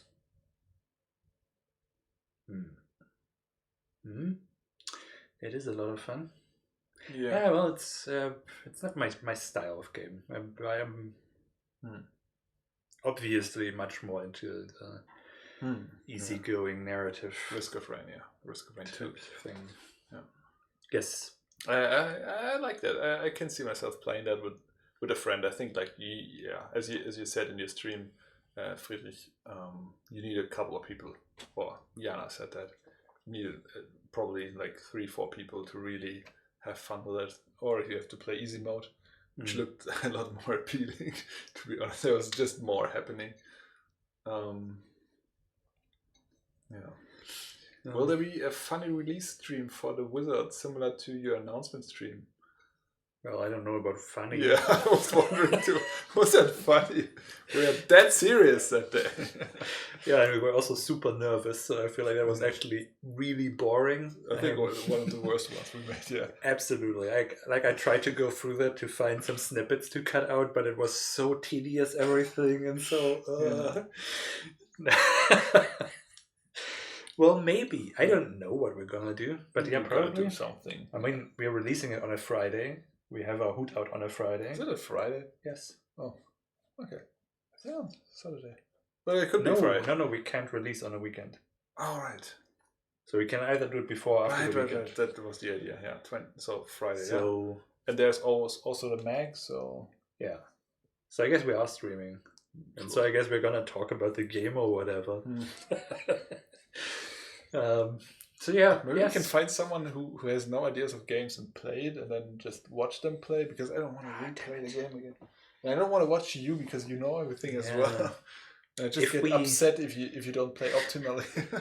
If we would just see, the thing is, my wife is coming like 2 weeks after that. If we, so maybe we have to move it. Yeah, let's settle that. So that my wife can play the game on stream. But I don't know. That should be possible, right? We know people. Do we? I feel like we do. I mean, I can't prove it because I haven't seen anyone but you in a year. But yeah. We'll do something. We'll. Sure. Of course. We always do something. Should be fun, hopefully. And well, let's not overpromise. Well, if you find this fun, if you thought the last one was funny, then you'll be delighted. Yeah, it's not gonna get worse, I think. I think there's nowhere to go but up. We'll see what state I'll be at that point.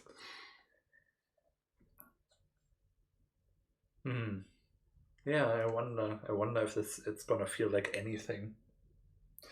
Yeah, it's always like the release is this. You finish, and then you are waiting for something, for the world to react, for a bang, and then it's just nothing. And I mean, especially because I feel like with the announcement, at least there was something new. But now we've announced it. We have and just in the same way, like how nobody wishlists the game and nothing has changed, and we're not actually going to be done working on it, so it's going to be like it's just another day. Yeah, okay, now it's live, you can buy it, but I guess just as few people are going to do that, and we're going to still have to develop it, so it's like just another day probably. Right? But now people can buy it, so that is a change. We can watch the numbers go up, just like we're watching the wish list go up. Like, yeah, but we could do like a drinking game out of it, like. So take a sip for every. Take a shot for every. We would probably survive that, and that's what scares me. So either way, it's gonna be good. Yeah. I actually haven't thought about that. I guess it should be some kind of celebration, right? Yeah. Do we have that in the budget, a celebration? The budget, no. But we'll think of something. We can like buy another brand of beer for that occasion. Good stuff, maybe. My wife says, you know how I am with games, it's a nope from me. Okay. But that's the point. Someone who plays it, who does not know this by heart and how to do it perfectly. But I guess it's a bit like rough on stream with the developers in your breathing on in your back of the neck, back of the head. How do you say that? Back of? Yeah. Breathing down your neck. Breathing down your neck, right? It's gotta be a bad experience for sure. Well, someone should just play it while we just sit around and talk about whatever. There's nice visuals instead of just us here.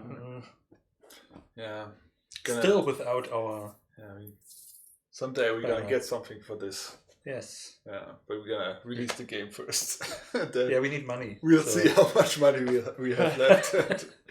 So buy in copious numbers, and then we can finally afford. It's a great Christmas gift, by the way, for your nephews, your kids, your parents, your grandparents, everyone. It's a game for the whole family. Absolutely. Absolutely. Yeah. I have another a pretentious question. Yes, please. So no, it's not a pretentious question. I have an answer prepared that's pretentious. The question is normal. So, all right. I was thinking about this a while back. If people ask you what do you do for a living, what do you tell them? Video games. And then say, wow, how? What are you doing? how do you do video games? Are you playing video games That's to make usually money? what they ask me. Interesting, So you yeah. just play games all day? Yeah. I'm like, I wish. What are they I thinking? saw that. By the way, I saw that earlier on Twitter. Teach a man to play a game and he'll have fun for a day. Teach a man to make games and he'll never have fun again. I actually wanted to post it in the. Sounds about right. Yeah. No, but why? If people want you to explain what you're doing, like, what are you actually doing? Do you tell them anything, or I think I do, depending on. business? Like, I do tell them that I make games, that I write them and do everything with them, and I also think I start to explain that sometimes I make silly nonsense, sometimes I make something about something. And then sometimes I show them something, like I was like, oh yes, I have several games on my phone. Look at this. Oh. Huh. So why? What would you do in that situation? Usually I concentrate on the game design part. And then I tell them that I used to tell them that game design is basically like writing the rules of a board game. That I do that, but now I found that that's better explanation would be like to that it's like drafting the blueprints of what's it called? Baumhaus? Treehouse. Treehouse, yeah. And then going and building it yourself. But with the advantage that you can, as you draft basically the blueprint, and then then someone else builds it for you, and then you can see if it holds up or if it falls down and explodes into pieces, and then you can look at your blueprint again and say, all right, it's gonna be there's another piece of wood that has to be here so it holds up, and then you rebuild it and change it a little bit, and then you let it build somewhere else again, and then you look at it, you need to try it out a little bit, jump on the edges and see if it's fun or not, and then you go back to your blueprint and draw in a couple of new stuff, and then you let it build again, and just to explain them like the process of how developing a software basically. And then they look at you confused and just walk away. But I never had to tell it anyone because I thought of the idea and then nobody asked me anymore because of course I haven't seen anyone. So it feels like a very complicated way to say you're basically the architect. Yeah, but well, it's the architect like has to do like everything perfectly once, and then someone else builds it, and then it's finished now, and then maybe there are changes here and there, but game design, especially if you don't do it like this top-down approach that people like weird German companies do, that I had to do all my life until we started Hypnotic. Now it's more like making the blueprint, trying it out, changing the blueprint, trying it out again. I thought like this iteration, maybe that's a good image for people to understand what I'm really struggling with. That sounds needlessly complicated, yes. Damn it. No, I never explain in that detail what I do. I just say I make games and I assume people know what games are. And when they ask me, what do you do there? How? Well, I'm often I write them, I design them, and then I make them. And that's about it. And nobody has ever said, but how? But if someone asks me how I make games, then I have to go in all detail. It's like they're opening the doors for all my details. So that's how it is. Now I got to tell you this, and you got to make fun of it. So yes. We all win. Yeah. So you just wanted to share that basically because no one has asked you and so on. That's exactly what so you had to ask yourself. Well, I did that several times, but it got annoying and boring. So now I asked you to ask me. So worked out fine. I just usually show a couple. I don't think anybody cares about the underlying thing. They're just seeing the thing. Yeah, I want them to really know what I'm doing when I'm sitting in my room the whole day. Like my flatmates, for example. They want to have a bit more of... When decides to go? Yeah. Actually, it's time for us as well, isn't it? Yeah. When this goes, I guess we can stop now, right? Exactly. What's the point? I mean, I guess Frida and Jana might still be there. Well, they'll be painting their room the whole night through, so can't wait for them. Yeah. So that was fun, I guess. I feel like we lived up to the title because I couldn't think of anything else, so that was really last second grasping.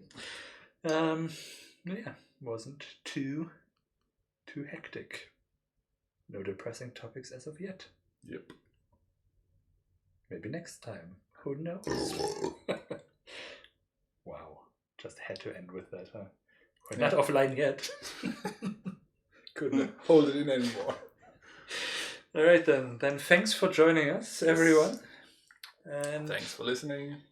Join our Discord. Go to our website. Play our games. Nothing else. Yeah. Wishlist The Wizard with Harder Edition on Steam. And have a good weekend. Yes. And then we'll meet again next week, which is going to be the last time before release. So that's my way of not actually saying the time it's going to take, but so you know. Bye! Bye-bye.